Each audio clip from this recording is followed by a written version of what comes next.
इसके बाद हमारे पास है फ़ॉन्ट वेट की प्रॉपर्टी।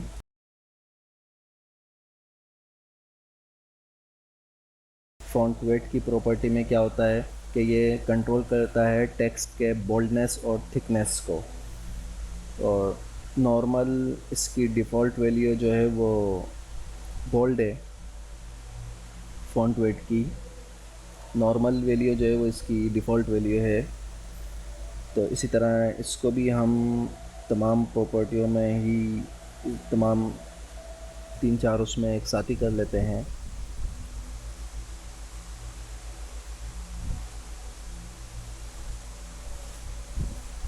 ये क्लास 1, इसको करता हूँ क्लास 1, क्लास 2, ताकि बार बार चेंज ना करनी पड़े मुझे। क्लास 3, दिस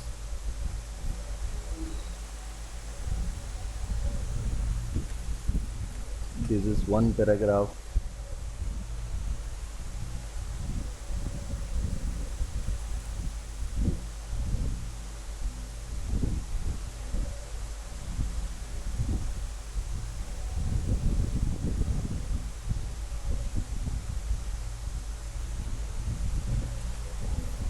ये 3 पैराग्राफ है, ठीक है। इसकी क्लास ही दे दी है ताकि बार बार चेंज ना करना पड़े। अब यहीं हम इसको देख लेंगे।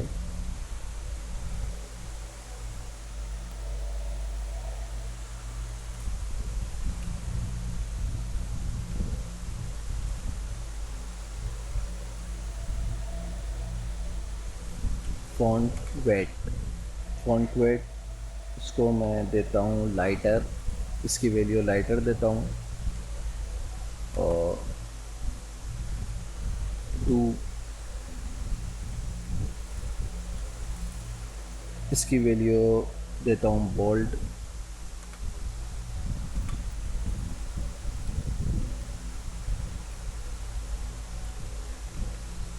इसकी वैल्यू होगी बोल्डर। अब हम इसको ज़रा देख लेते हैं। तो ये देखिए लाइटर में ये लाइट है, इसमें बोल्ड है, और इसमें ज़रा थोड़ा सा और बोल्ड है, बोल्डर हो गया है, ठीक है।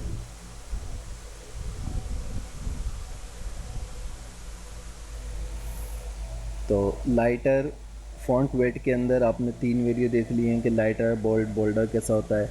और अब इसके बाद हमारे पास जो प्रॉपर्टी है वो है फ़ॉन्ट वेरिएंट की।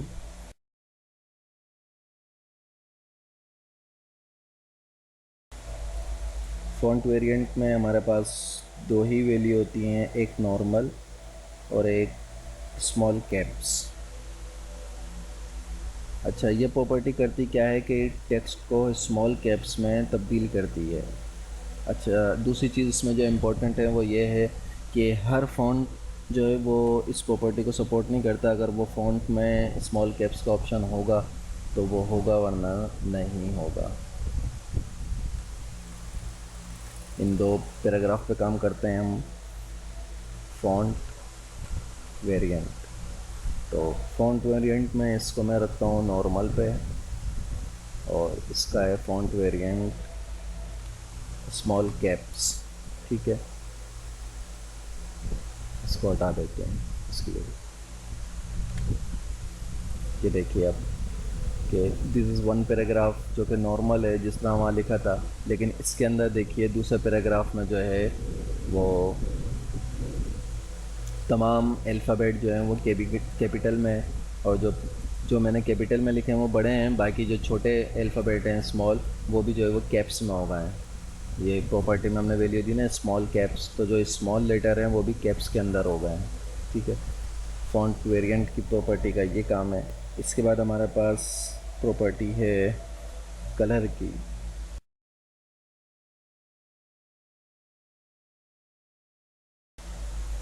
कलर की प्रॉपर्टी जो है वो टेक्स्ट को कलर देती है। और इसमें जो है वो 3 तरीके हैं कलर देने के।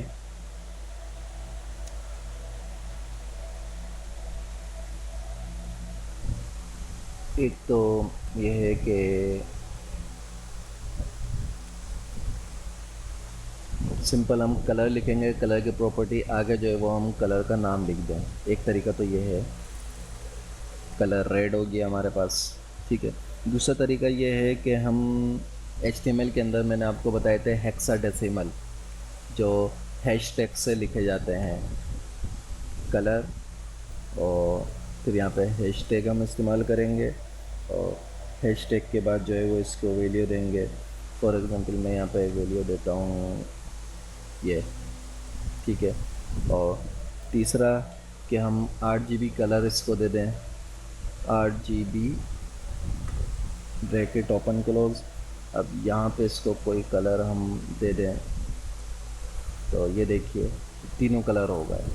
ठीक है। ये रेड, ये ब्लू, और ये भी रेड।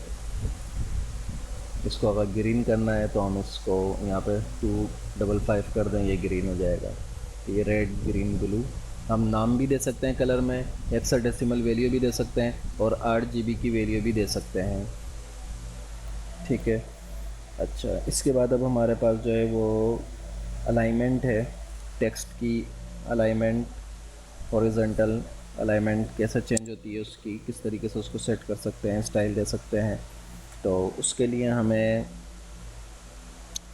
टेक्स्ट अलाइनमेंट की जो प्रॉपर्टी है उसको इस्तेमाल करना होगा।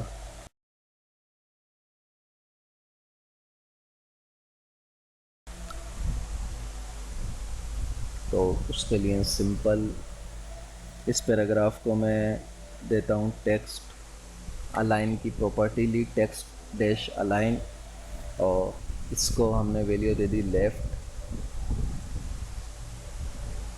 और यही वैल्यू हमने यहाँ ली टेक्स्ट अलाइन, और इसको वैल्यू दी राइट,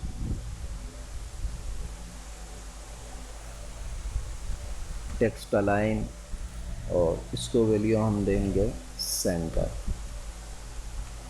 सेव करके देखते हैं तो ये देखिए 1 पैराग्राफ जो क्लास 1 है उसकी, उसका है लेफ़्ट, और 2 पैराग्राफ ये राइट पे आ गया, और ये सेंटर में था, ये सेंटर में आ गया है। ठीक है। अच्छा, जब भी हम टेक्स्ट लिखते हैं तो वो बाय डिफ़ॉल्ट जो है वो लेफ़्ट पे ही होता है। अगर हमें उसे राइट पे या सेंटर में करना हो तो फिर हमें उसको जो है वो टेक्स्ट अलाइन की प्रॉपर्टी को यहाँ पे इस्तेमाल हमें करना होगा। और इसके साथ साथ अब इसके बाद हमारे पास एक और अलाइनमेंट है जो कि होती है वर्टिकल अलाइनमेंट।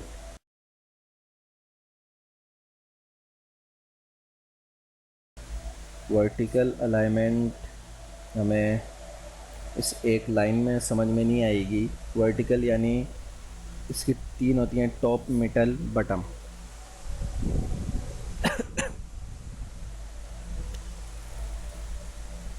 वर्टिकल अलाइनमेंट में हम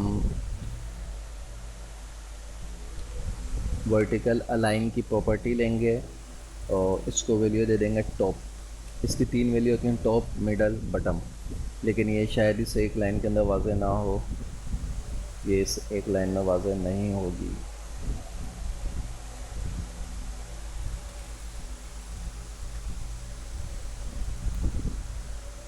इसमें वाज़े नहीं होगी, इसके लिए हमें जो है वो कोई टेबल के ऊपर काम करना पड़ेगा, टेबल बनानी होगी। तो अब हम यहाँ पे टेबल बना लेते हैं। इसको मैं जो है वो कमेंट्स कर देता हूँ ताकि बाद में काम आ जाए, या हमें लिखना ना पड़े। और इसी तरीके से इसको भी CSS के अंदर कमेंट कर देता हूँ। ठीक है। अब यहाँ पे हम काम करते हैं, वर्टिकल अलाइन को समझने के लिए एक टेबल बनाते हैं, और टेबल के अंदर TR, TR के अंदर TD,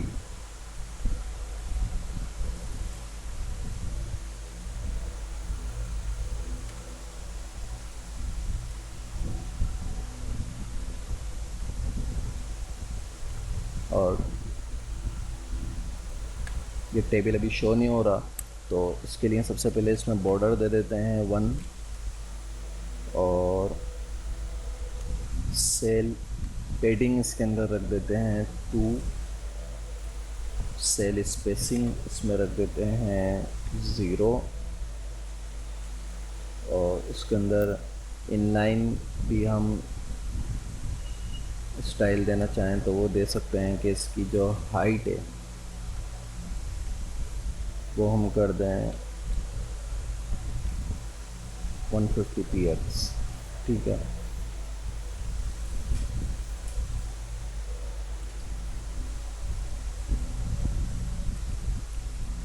class top,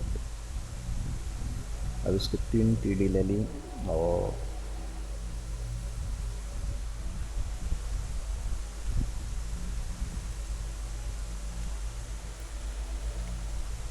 button centre middle,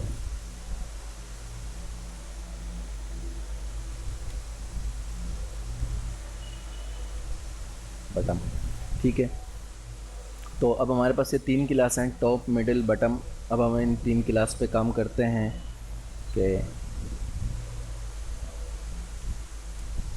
top की क्लास को हम वर्टिकल अलाइन देते हैं टॉप, ठीक है। इसी को मैं 3 जगह का कॉपी कर रहा हूँ, ये मिडल, ये बटम, इसको करा बटम,